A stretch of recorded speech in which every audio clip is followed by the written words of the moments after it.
ఇంకా రుద్రాక్ష ఎంత సైజు ఉంటే, ఎంత ప్రమాణంలో ఉంటే ఎటువంటి ఫలితం వస్తుందో చెబుతున్నా విను. ధాత్రీఫల ప్రమాణం యత్ శ్రేష్టమేతదుదాహృతం. పెద్ద ఉసిరికాయలు ఉంటాయి కదా, రాతి ఉసిరికాయలని కార్తీక మాసంలో ఉసిరి పూజ చేస్తారే, ఆ పెద్ద పెద్ద ఉసిరికాయలంత ప్రమాణము కలిగినటువంటి రుద్రాక్షలు ఎక్కువ ఫలితం ఇస్తాయి, ఉత్తమ రుద్రాక్షలవి. బదరీఫలమాత్రంతు ప్రోచ్యతే మధ్యమం బుధై. రేగుపళ్ళు ఎంతుంటాయో ఆ రేగుకాయలంతా ఉండే రుద్రాక్షలు మధ్యమ ఫలితం, అంటే రెండో రకం కేటగిరీ.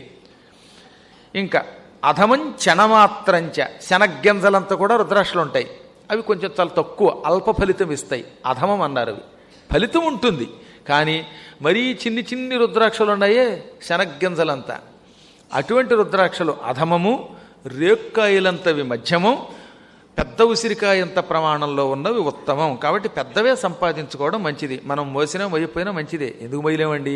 మనకి ఇష్టమైతే ఇన్ని గొలుసులు వేసుకుంటాం, ఇక్కడ నుంచి ఇక్కడ గాజులు వేసుకుంటాం, వడ్డాణం భరిస్తాం, అన్నీ భరించగలం. కానీ రుద్రాక్షల దగ్గరకు వచ్చేది పెద్ద బరువుటి. మళ్ళీ శుభ్రంగా ఈ రోజు నుంచి మీ గొలుసులన్నీ తీసి పక్కన పెట్టేయండి, వాటన్నిటిని ఏదైనా ట్రస్ట్ బోర్డుకి రాసి ఇచ్చేసేద్దాం.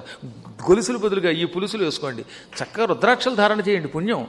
పైగా ఇంకో లాభం ఏంటో తెలుసా? బంగారం గొలుసు అయితే ఎవడో ఎత్తుకుపోతాడు, గండపెండేరం అయితే గండం వస్తుంది, గాజులు అయితే బూజులు అవ్వచ్చు.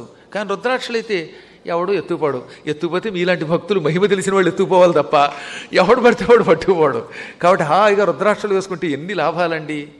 అందువల్ల ఈ రోజు నుంచి ఎంతో కొంత వేసుకుని తీరాలి మనం. 1, 2, 7, 9 ఎన్నో కొన్ని వేసుకోండి.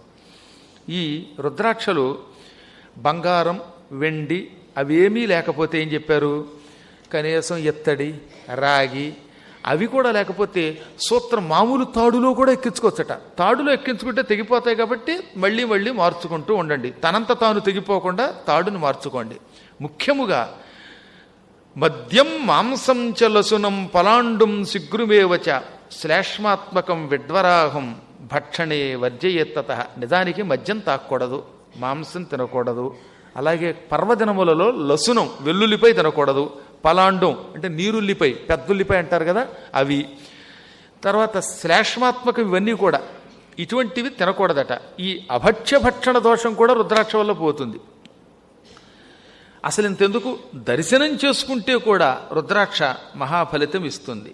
కాబట్టి అనుక్షణము రుద్రాక్ష ధారణ చేసి మానవులు తరించెదరుగాక అని నారాయణుడు నారదునికి ఒక గొప్ప మాట చెప్పాడు.